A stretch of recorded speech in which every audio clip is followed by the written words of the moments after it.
देखिए, हमारा भी स्टैंड यही है कि देश के हितों में ना तो यहाँ के किसानों के हितों की तिलांजलि दी गई है, ना जो भी उस तरीके के लोग हैं, वो पशुपालक हो, मत्स्य पालक हो, सब्जी उत्पादक हो, किसी के हितों के साथ समझौता नहीं किया। और वो जो सूची है उसमें जितने मोटे अनाज हैं और यहाँ तक कि दाल तक को बाहर रखा गया है, जिसे शुरू में बाहर नहीं रखा गया था। और यहाँ किसी सूरत में यहाँ के किसानों के हितों के साथ कोई समझौता नहीं होगा। हमने तो इस लिस्ट में जितनी चीज़ें हैं उसको बिल्कुल बाहर रखा। और यहाँ तक कि सी फूड के उत्पादक हैं, जो झींगा उत्पादन करने वाले लोग हैं, उनको तो अमेरिका का एक बहुत बड़ा बाज़ार मिल जाएगा। तो हमने अपने हितों का अच्छे से ख्याल रखा है। Rahul Gandhi Indian political system के हैबिचुअल लायर बन गए हैं, जो हमेशा झूठ बोलते हैं। वो शायद किसी दिन सच भी बोल देना तो लोग उनकी सच्चाई को झूठी मानेंगे। यूपी के सीएम योगी जी का एक बयान आया है अभिमुक्तेश्वरानंद सरस्वती पर। उन्होंने कहा कि हर व्यक्ति शंकराचार्य नहीं हो सकता है। शंकराचार्य का पद बहुत सम्मानित होता है। सपा ने शंकराचार्य पर लाठीचार्ज क्यों कराया है?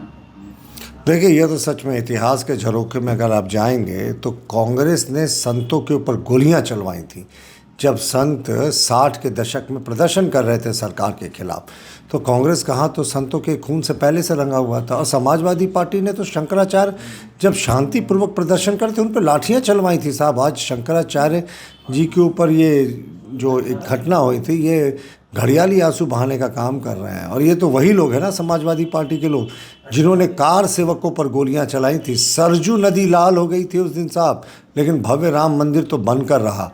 तो ये जो इनकी कथनी और करनी है ना, इसमें आसमान ज़मीन का अंतर है। इनकी सोच भीतर से बहुत ही विषाक्त है। हाँ, कभी कभी ज़रूर घड़ियाल के आंसू दिख जाते हैं।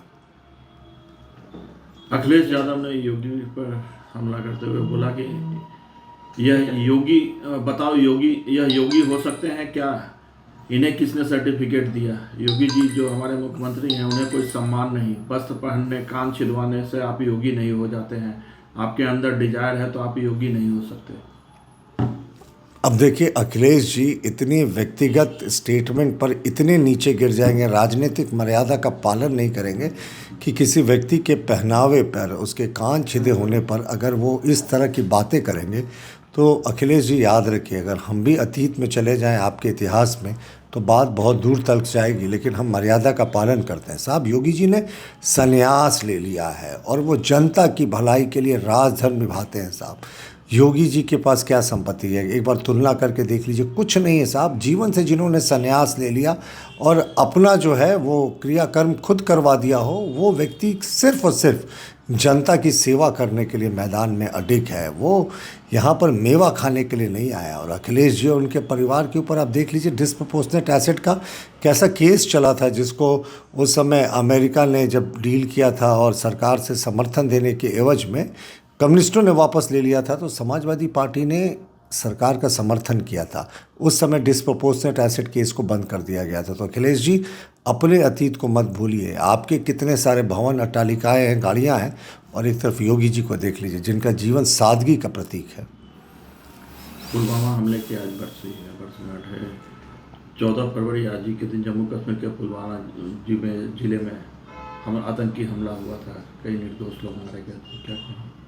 देखिए, आज का दिन तो देश के लिए एक बहुत ही बड़ा दिन होता है, जिस दिन हमारे सीआरपीएफ के जवानों ने सर्वोच्च बलिदान अपना दिया था। पाकिस्तान समर्थित आतंकवादियों के द्वारा कायरतापूर्वक हमला किया गया था और ब्लास्ट करके कई सीआरपीएफ के जवानों की शहादत हो गई थी। तो उसके बाद ही जो देश ने उसका अच्छे से बदला लिया था। लेकिन ये समय है उन जवानों को याद करने का, उनकी आत्मा को शांति के लिए प्रार्थना करने का, उनके परिजनों को संबल मिले इसके लिए प्रार्थना करने का, जिन्होंने अपनी सर्वोच्च आहुति देकर देश की सीमाओं की रक्षा की थी। T20 विश्व कप में कल भारत और पाकिस्तान के बीच वर्ल्ड कप का मैच खेला जा रहा है। टीम इंडिया कोलंबो पहुंची है, वहां जोरदार स्वागत हुआ। देखिए, पीटेंगे, मारेंगे, धुनेंगे फिर से क्रिकेट के मैदान पे हम पाकिस्तान का तो रिकॉर्ड भी है, वर्ल्ड कप में हमसे वो कभी नहीं जीता। एक बार फिर से वो बुरे तरीके से धुनाने के लिए वो हमारे सामने आ रहा है। इसने बड़ा बहाना किया, बांग्लादेश के पीछे छिपा, हर संभव कोशिश की कि साहब हम मैच नहीं खेलें, क्योंकि इनको पता था कि ऑपरेशन सिंदूर में बुरी तरीके से पिटने के बाद ये अब देश में शायद ये दूसरी बार ये बेइज्जती शायद बर्दाश्त नहीं करे वहाँ की जनता की। क्रिकेट के मैदान में भी बुरे तरीके से पिट गए, तो इन्होंने हर संभव कोशिश की, लेकिन फिर आईसीसी के दबाव के तहत, और ये तो कंगाल है ना पाकिस्तान का क्रिकेट बोर्ड, वो उसका देशी कंगाल है, तो क्रिकेट बोर्ड के क्या कहने। तो इनको क्रिकेट खेलना पड़ रहा है देश के साथ, और यकीन मानिए जो पाकिस्तान की धुलाई होगी ना, वो इनके नूरजहां बेस की, जो नूर खान एयर बेस की याद दिला देगा।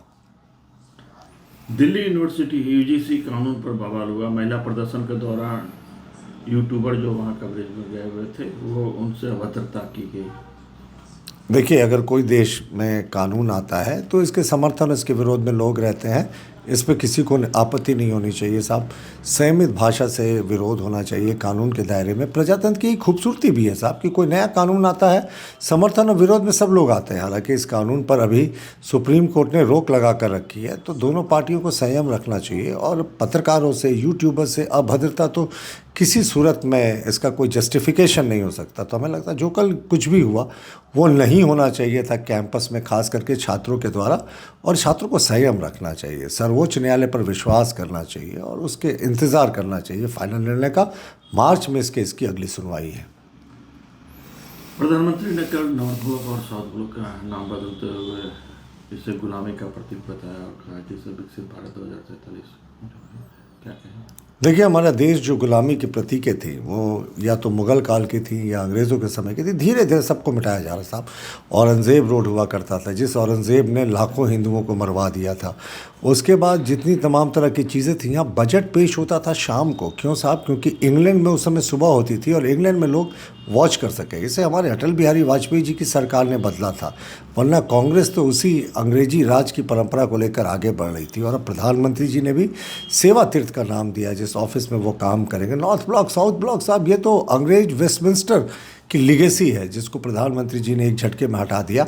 अब तो जनता भी समझेगी साहब कि जो सत्ता है वो सेवा एक तीर्थ के समान है जिसका वो ज़रिया है। और प्रधानमंत्री जी ने कल जो फाइलें डिस्पोज की वो भी दिखाता है साहब कि किस तरीके की शुरुआत है। एक्सीडेंटल विक्टिम्स जो रोड में होंगे 1.5 लाख रुपए तक का उनका ट्रीटमेंट फ्री कैशलेस होगा। इसके अतिरिक्त जो लाखपति दीदियां हैं उनके भी टारगेट को प्रधानमंत्री जी ने बढ़ा दिया। तो टोटल जन कल्याणकारी योजनाओं से शुरुआत करके प्रधानमंत्री जी ने सच्चा एक जो इसको तीर्थ का नाम दिया गया है वो उसको प्रतीकात्मक रूप से सही ठहराया। पीयूष गोयल का फिर से अमेरिका और भारत ट्रेड पे जो पिछले दिनों हुआ उसको लेकर के सत्ता पर चल रही जो जुबानी जंग चल रही है, उस पर उन्होंने कहा कि राहुल गांधी पर जमकर निशाना साधा और इस करार को लेकर कांग्रेस नेता पर किसानों को गुमराह करने के लिए एक सोची समझी बनावटी और नकली कहानी पेश करने का आरोप लगाया। उन्होंने यह भी कहा कि किसान सुरक्षित तो देश विकसित होगा। देखिए, राहुल गांधी फेक नैरेटिव के मास्टर हैं। वो एक नैरेटिव रचते हैं और उसके बाद उनकी भद पिटती है। पहले राहुल गांधी ने कह दिया चौकीदार चोर है, कहा सुप्रीम कोर्ट कहता चौकीदार चोर है, पीछे हट गए जब सुप्रीम कोर्ट की सुप्रीम फटकार लगी। कहा राफेल डील में बहुत बड़ा गड़बड़ी हुआ है। इसमें जब सुप्रीम कोर्ट ने कहा कि साहब ऐसे आप नहीं देश के आंतरिक मामलों में जो हमारे सामरिक विषय का आप टिप्पणी कर सकते हैं, तब पीछे हटे। उसके बाद कह दिया कि चीन भारत की सीमा में कई 100 किलोमीटर घुस आया। जब सुप्रीम कोर्ट ने फटकार लगाई कि प्रतिपक्ष के नेता को ऐसा बयान नहीं देना चाहिए जो देश विरोधी शक्तियां जिसका प्रयोग करें, तब फिर वो पीछे हटे। तो राहुल गांधी एक नेगेटिव परसेप्शन बनाने के मास्टर हैं। एक होता है ना, एक प्रिंसेस थी, जब भी उसका मुंह खुलता था तो उससे जो है मेढक गिरा करता था। राहुल गांधी का जब भी मुंह खुलता है ना तो देश के खिलाफ वो नैरेटिव जो है वो झूठा नैरेटिव यही इनके ऊपर से निकलता है। पीयूष गोयल ने धज्जियां उड़ा दी साहब। हमने अपने किसानों के हित का रक्षा किया है, हमने पशुपालक, सब्जी उत्पादक, मत्स्य पालक सबके हितों का रक्षा किया है।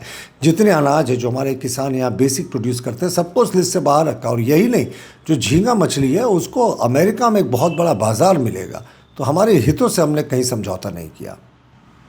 आपके राज्य की खबरें, आपके शहर की खबरें सबसे पहले जानने के लिए देखते रहें अमर उजाला। चैनल को सब्सक्राइब जरूर कर लें और पाएं हर अपडेट।